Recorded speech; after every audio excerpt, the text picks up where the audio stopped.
can we take off power bait from my hands? Oh, God, that was way too close. Whew, this stuff's stinky. All right, power bait, trout bait right here, okay? So if you go fishing, you know what this stuff is, all right? Roll a little bit up, put it on your hook, throw it out there, and hopefully catch a fish, right? Yeah, that's the way it's supposed to go. You're not supposed to get this much on your hands. Probably dip my finger in the water and catch a fish at this point. Okay, so here you go. See that?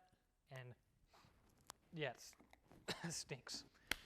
I'm gonna try to get it off. Holy crap, I have a bad gag reflex. This is gross, dude. All right, I'm gonna try our all natural formula. It's the most absorbent for strong odors. So again, for strong odors, no matter what it is on your hands, I really like to just keep washing and letting the soap kind of work and just dive into your skin. It really helps to absorb all that just gross toxins, I guess you could call it. So the more you can wash, the better your hands are gonna smell. Smells pretty good to me, but you guys know my favorite test. Let's go do the smell test with the wifey inside. Come on.